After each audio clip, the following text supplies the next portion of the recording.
Yo, what's up guys? Coach Geetster here, and in this video we're going to be going through my meta tier list for January 2026. Now, if you're enjoying my content and you haven't already, make sure to like the video and subscribe to the channel. And if you'd like to support me further, check out the description below for my discount codes, Metafy coaching link, or consider becoming a channel member.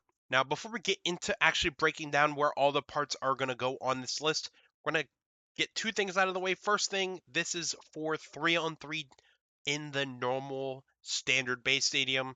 So these aren't going to be discussed in the context of the Infinity Stadium or single bay, things like that. And then the other thing is how the tiers are actually laid out. It's a bit different than your standard S tier, A tier, things like that. We have a couple different categories here for parts that I'm going to lay out that give a bit more context about where they sit within the metagame. So first tier here is the staple pick tier. This is going to be reserved for the absolute top of the metagame, most common things you'll see in your opponent's decks, things you need to be building for, combos you probably should learn how to play. Um, that's where the staple pick is, or staple pick tier is. The strong pick tier is going to be for things that are just a little bit below that staple tier. There's still very strong parts in the metagame. I would recommend all of them if you're trying to look and figure out what deck you want to build, things like that for your next tournament. Outclass is going to be parts that are still good, but they're not as good as the other parts ahead of them for certain things. They might not be the best attack pick or stamina pick, things like that, but they're still all right, and in the hands of a really good player, they'll still do all right in a tournament.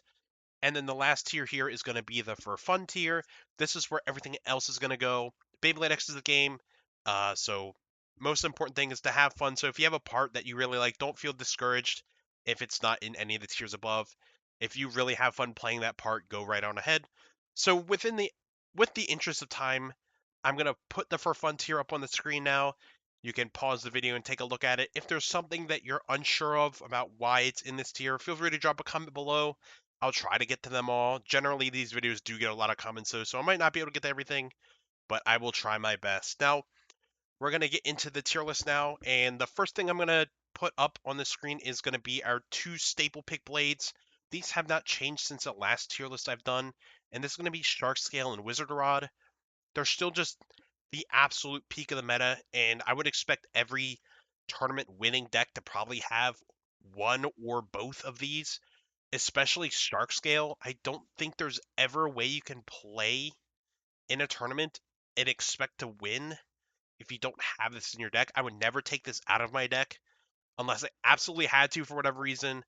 The only way I'm not playing a Shark Scale is if I literally don't own one. So Shark Scale for sure has to get played. Wizard Rod is still probably the best, passive stationary kind of blade when it comes to the amount of stamina it has and the defense potential it has. It's just super strong.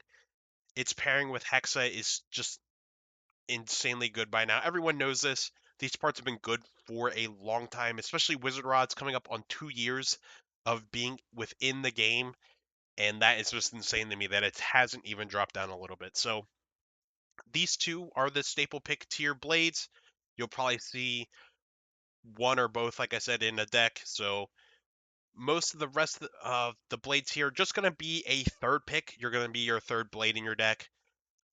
Because most of the time you're gonna have Rod and Shark as your first two that you're when you're picking your deck. So let's get into the rest here. We're gonna start off with our BX blades here. Night Shield, and this only goes for the 35-gram mold of Night Shield. If you have any of the other molds, they're instantly for fun tier. They're just way too light. The 35-gram mold is still all right on some stamina bits and things like that. It can take a punch, be all right. Has some decent stamina, not the best at everything, so it's going to go in the outclass tier, but only for the 35-gram mold. If you have one of the lighter ones, do not use it if you're trying to win. The next blade here is Phoenix Wing. It's still alright. It's kind of awkward in the sense that it's only good for one thing. Its stamina isn't really there anymore, so it's still okay. It has a good matchup in the CX blades, like I've said in other videos and things like that, but that's about it. And CX combos aren't the most common thing you'll run into, so Phoenix Wing's in a weird spot, has trouble with Shark Scale, has trouble beating Rod Hexa consistently, so It's probably at the very end of strong pick, leaning into outclass right now. Its weight isn't as big of a deal as it used to be, so it's still all right. I wouldn't say you're throwing if you're playing this. I would still expect a good player to do pretty well with it, so it's going to be a strong pick. We have Cobalt Dragoon with Elevate because this is the only way I see Cobalt Dragoon getting played. So, it's still outclassed though. Rod Hexa really beats up this combo pretty consistently. It struggles against Shark Scale. It gets bursted really easily against all this. There's a bunch of other good attack options out right there right now, so there isn't much that Cobalt Dragoon Elevate really beats consistently. So it's going to go outclassed. It will get some wins here and there. If it manages to survive against a lot of attack types, it has a good chance of beating them, but like I said, it's not very consistent. Doesn't have a lot of winning matchups in the current metagame, so it's going to be outclassed. Tyranno Beat is still playable, but probably like fringe playable. Edge of outclassed here has some decent weight, decent defense. Um, it struggles with beating Rod Hexa though. That's going to be a lot of the problem with the outclassed here right now. Is beating these two blades is so hard for them that you don't really ever see them break through into this strong pick area. So next blade here, Samurai Caliber. It's also just outclassed. It's kind of the jack of all trades where it's uh, okay at everything, but not great at any one thing. Kind of does everything just okay, and that's not really good enough to be a top meta blade, but it's still all right. Has some cool uses. I like it on like 160 ball. I think it does all right on those kind of setups. Next blade here is Arrow Pegasus. It's strong pick for sure. Its Shark Scale matchup is kind of iffy, but not terrible. You'll probably lose a little more often than not with Arrow into Shark. You can beat Rod Hexa somewhat consistently, and it's really good against a lot of the other blades that are going to end up in this strong pick tier, and that's why it's pretty good. If you're not sure what the metagame is going to look like when you go to a certain area, if you know certain areas are full of attack or full of stamina, things like that, you can adjust this third combo to what works into that the most. But Arrow Pegasus is kind of 50-50 into a lot of stuff, and that's fine. It's good enough. It's not super strong, but it's not really weak either. So it's a decent pick. Next blade here is my favorite blade, Nightmail, and it's going to be outclassed. It's about the same spot as Tyranno Beat, where it struggles with Rod Hexa, and its Shark Scale matchup isn't the best. It's still an okay anti-attack option, but not great anymore. The weight is definitely the main thing holding it back at this point. So it's all right, but definitely not the top of the meta. Next blade here is Silver Wolf. Silver Wolf is in an interesting spot right now. It's still a strong pick for sure. Would I put it over Arrow Pegasus though? I'm not sure right now because we have our newest release here, which is our Meteor Dragoon that we'll talk about later. And the combos that Silver Wolf is good on or really excels on, the Meteor Dragoon is pretty decent into. So it's kind of an iffy pick. It's definitely gone down in like meta share from before, but still not bad. I still like the low warp combos for this decent defensive option that has some decent bit of stamina as well, but definitely a bit more risky than it was before. We'll talk about why later on. Hover Wyvern. Hover Wyvern's still really strong. Its weight is definitely the thing that is the most apparent right now that's holding it back from being a staple. Uh, Things are just getting heavier, and it's starting to really catch up with Hover Wyvern, I think. It still has an incredible attack power in the hands of a really good player. It's going to do a lot of work for them, but the Shark Scale matchup is iffy, and there's a couple other matchups now that are a bit difficult. You have like Blast and things like that. We have other heavier UX blades that are coming out that are doing a lot of work in the metagame, and that is giving Hover Wyvern some trouble, but still really strong. We got Jolt that came out that works really well on Hover Wyvern, so now it's not just tied to kick anymore. so that's pretty nice. Next blade here is Clock Barrage. Clock Barrage just got a huge buff when it comes to its viability, and that's because of the introduction of 755. Clock Barrage on 755 is just really good. 755 solved most of the problems that Clock Barrage had with bursting. The shape just benefits or synergizes with it so well. You get the benefit of the lower height. You get nice rounded edges on the bottom of your ratchet now. While we're on the topic of Clock Mirage, we'll put 355 and 455 in the outclass tier for it. Um, 755 is an insane upgrade compared to 455. 455 clock was playable, but 755 clock doesn't have nearly as much of a bursting problem now, and that has brought Clock Mirage pretty much to the top of the meta. I think we're definitely entering into a more stamina-based metagame, so definitely consider either picking up Clock Mirage if you haven't already, or picking up some new ones to fix that bursting issue that it'll have with the wear. Definitely give 755 a shot on Clock Mirage. It's really strong. Um, Next blade here is Mummy Curse. Mummy Curse is really weird. So it's actually really strong when it comes to defense. The issue is it doesn't have a bit that really gives it enough stamina to totally win out the late game against a lot of these different attack options, especially Shark Scale. I think I'm gonna put Mummy Curse. It's gonna be like top of Outclassed or like the absolute bottom of Strong Pick. It's like alright on like Free Ball and some other things like Underneedle I've seen do okay. Hexa's fine, but do you want to put Hexa on your Wizard Rod or do you want to put it on your Mummy Curse? I think it's going to be at the top of Outclass. It could easily be Shrunk Pick, but its stamina is just so much of an issue for me. I really want to try it out and use it in a tournament, but every time I've seen it work and every combo I've tried with it just isn't consistent enough into the attack options to win the spin finish. So it doesn't get knocked out. It doesn't get extreme finished or anything. But if you don't win the spin finish, what's the point? So it's going to go to top of Outclassed. It's fine, but it's not perfect.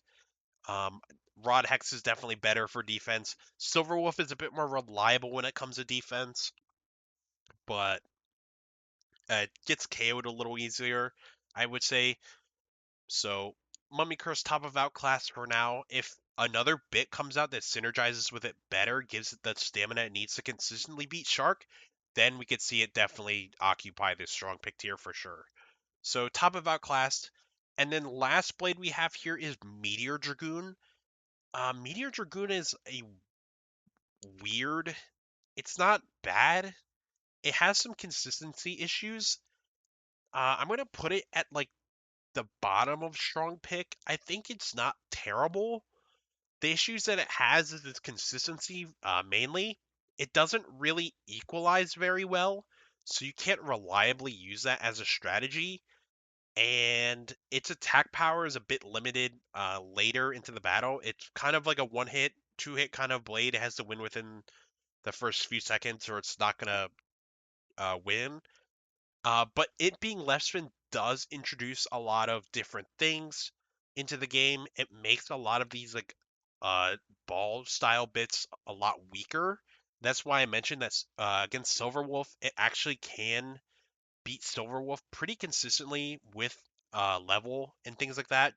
Just because it tips it over and outspins it that way. Um, it's definitely hard to use because it's left spin. You have to reverse everything in your head for all your launch tech and things like that because it's left spin. And you also have to think about it, the stadium being reversed also. So typically you want B side for your right spin bays, but you want X side for Dragoon. It's a little different. It's definitely hard to get used to, but I think it has potential. I think level is probably just the best bit for it right now. So definitely a strong pick, but pretty close to the bottom of them. So that's all of our UX and BX blades. Going into CX now, there isn't a lot here, unfortunately. The metal lock chips, I've definitely started to slightly change my mind about these, but I still think they're staple picks for sure. And that's just because of the way Blast works. Blast is still pretty strong.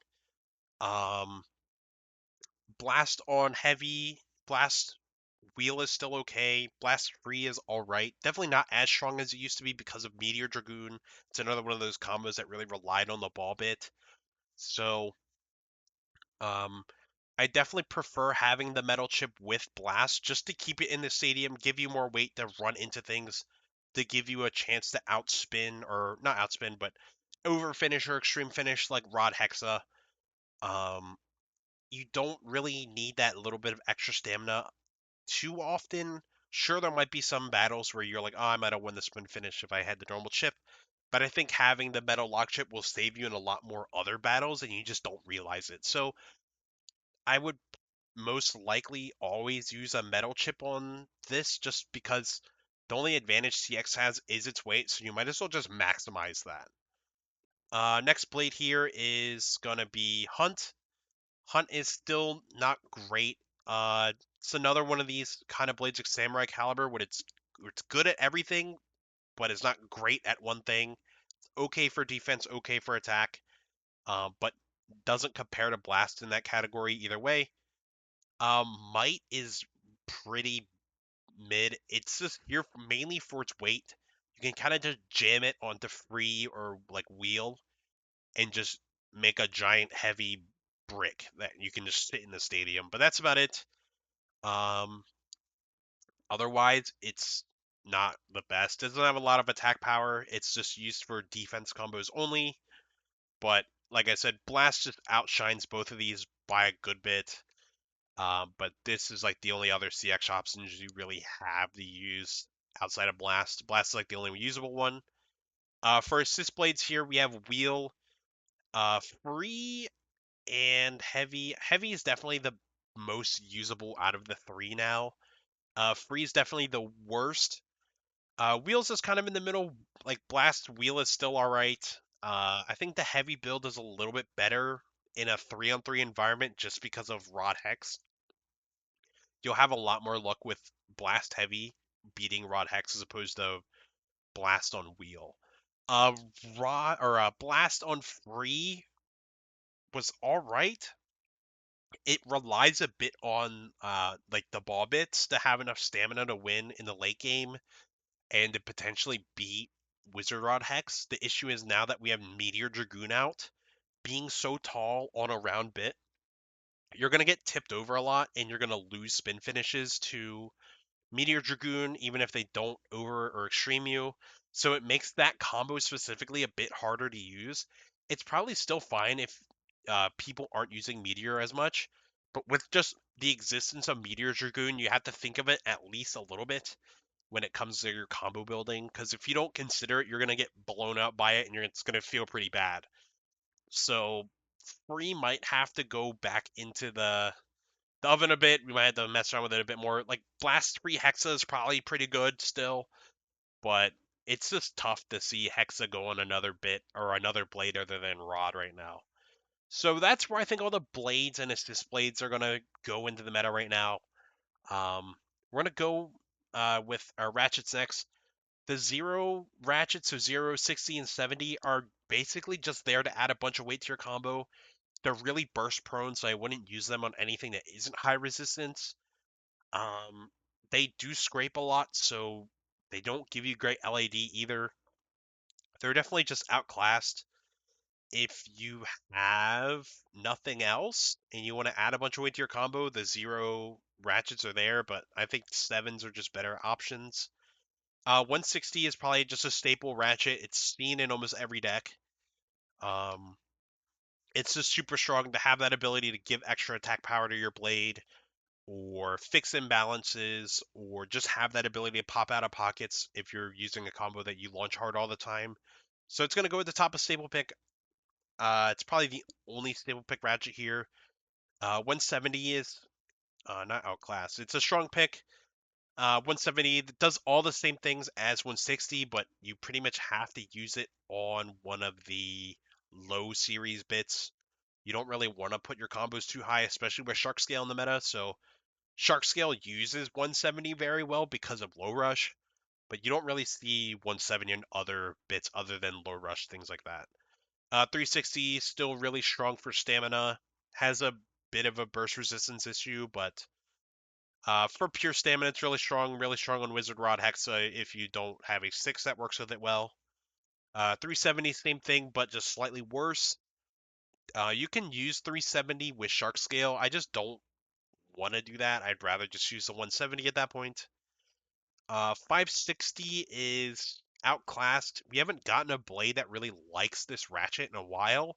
The second we do get one, it'll go up to strong pick again. It's still decent for burst resistance, decent weight behind it, but just struggles to find a place right now.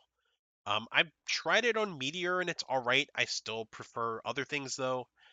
660 is still really strong for stamina and still my favorite ratchet for Rod on Hex. You do have a bit of a bursting problem though, so you have to find a good one.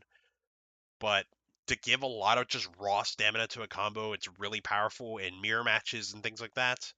670, same thing, but just worse. 760 and 770 are both pretty strong right now. 770 works really well on Meteor. 760 does as well. There's a lot of different things that these ratchets can be used for. They give a bunch of weight to combos, so they're decent on blast. And they have a bit of a bursting issue, but the shape does mitigate that a bit. So 760, 770 are both really strong picks right now. 960 is definitely really strong. It almost is a staple, but you don't have to use it. Just good burst resistance, good stamina, good just all around. 970 is same thing but worse.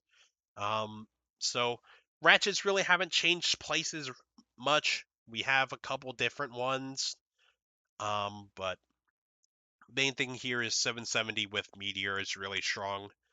And then lastly here, we're gonna go through the bits a bit. All right, so Hexa is just probably a staple pick for uh, defense and stamina combos. I think people underestimate the amount of stamina that Hexa has.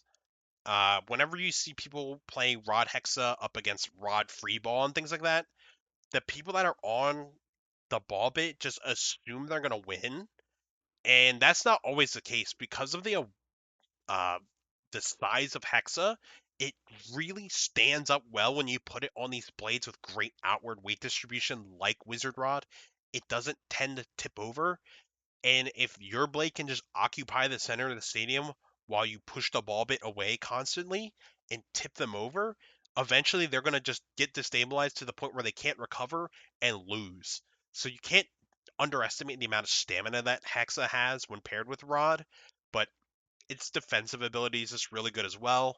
So great life after death. It's just super strong for everything. So uh, best pairing with Rod right now, it's going to be Hexa. Stable pick for sure.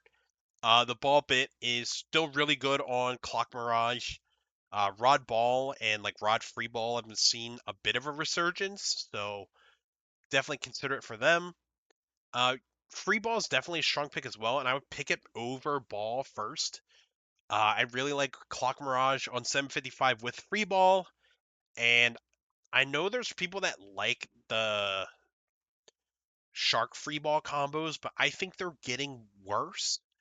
Um, Before Meteor Dragoon came out, these combos could go unchecked, and if you didn't know how to play around them, you would get farmed by them. And honestly, like I definitely understand the appeal because they don't have too much tech you have to do.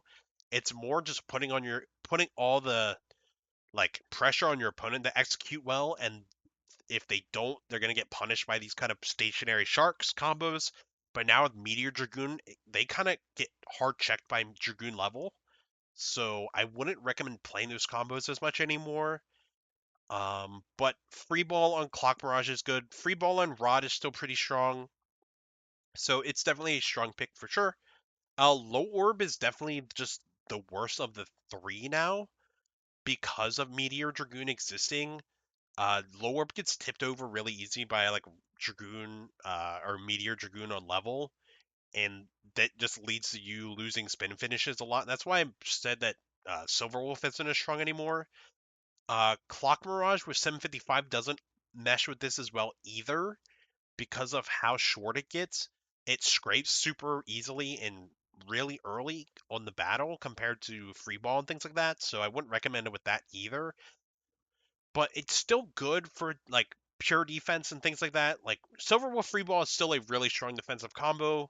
I wouldn't totally steer you away from using it, but you have to consider Meteor Dragoon existing before you decide to put your blade on this. Orb is just the same thing, but worse compared to low orb. Under Needle is still outclassed. I kind of like it with like Mummy Curse.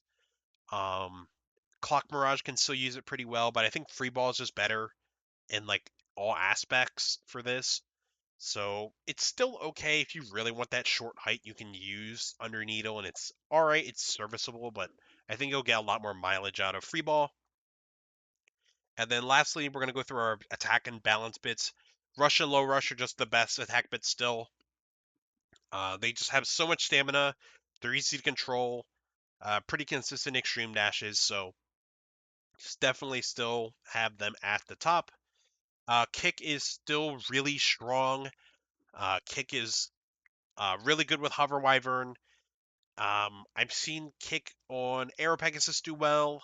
I've seen it on Blast Heavy do well. So it has a lot of uses, has a lot of stamina. It does have a little bit of an issue with its controllability at times.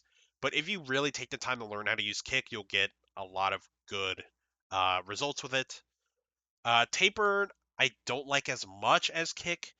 Uh, Taper rounds off, Kick doesn't. So Kick stands up a lot better than Taper does. If Taper gets destabilized, it's going to tip over and stay tipped over for pretty much the rest of the battle, and that's not ideal. Trance Kick is okay. It has a lot of stamina. The issue is keeping it away from the extreme line. If it hits the extreme line ever, it just throws itself off the rail because of the gimmick and all that other stuff. It's not ideal. So it's okay if you really want to try it out, but just use the normal kick first. Um, Point Point has definitely gotten worse. I think Point is maybe just top of the outclassed for like the attack and balance bits. This happened when Cobalt Dragoon Elevate was like at the peak of the meta. Point got worse because it doesn't have great LAD, and now that we have another Lessman option that's playable, Point is just not great again. It was already kind of on its way out in the metagame anyway, but now it's like definitely out, I think. If you really like the bit, I think it's not like terrible. I think you'll do fine with it if you know what you're doing, but there's a lot of other stuff I'd pick before it.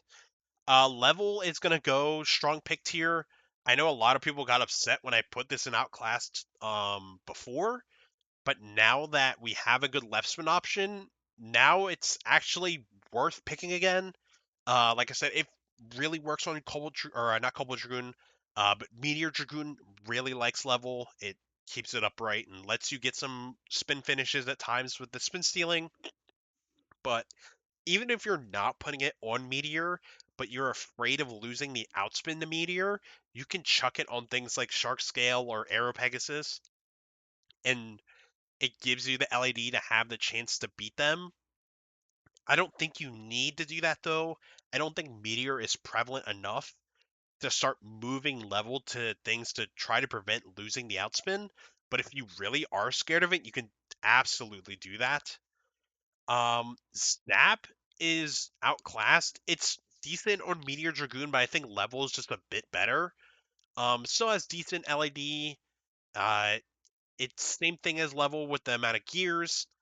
But it just doesn't stand as well in the late game compared to level. So I would say level first. But if you want to try Zap and you want to use Zap on a combo, you can try it out on Meteor, or you could do what I said to do with level on your right spin combo. But like I said, I don't think you need to invest that hard in the Meteor Dragoon. Um, but it's all right. Like I said, I think level's better. And then last bit here that we have to go over today is Jolt. And I think Jolt is definitely a strong pick. It really does well on the more stamina attack style blades where you have a lot of stamina and you want to use that to win spin finishes against other attack types. Shark Scale does well on it. Uh, it works like kick, so you can put Hover Wyvern on it. I've heard I've heard Jolt does well on Aero Pegasus. It does well on Phoenix Wing as well.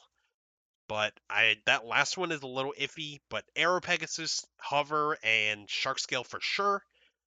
Has a lot of stamina. If you can keep it away from the rail early, that's the only thing you have to do, and it does limit the amount of launch tech you can do with this. You don't want to ever flat launch Jolt, because if you flat launch it, you're going to introduce yourself to the rail too early, and you're just going to burn your stamina really fast, and then you lose all the upside of this bit, but you get all the downside of the 16 gears. So you want to be using hard angles, drop launches, things like that to keep it away from the rail early, and then late game, if you end up by the extreme line, you'll get a really powerful extreme dash from the 16 gears, and because of the amount of stamina that you maintained. But early game, it's just too fast on the rail, and it'll just throw itself out. So you just have to be careful when you're using it.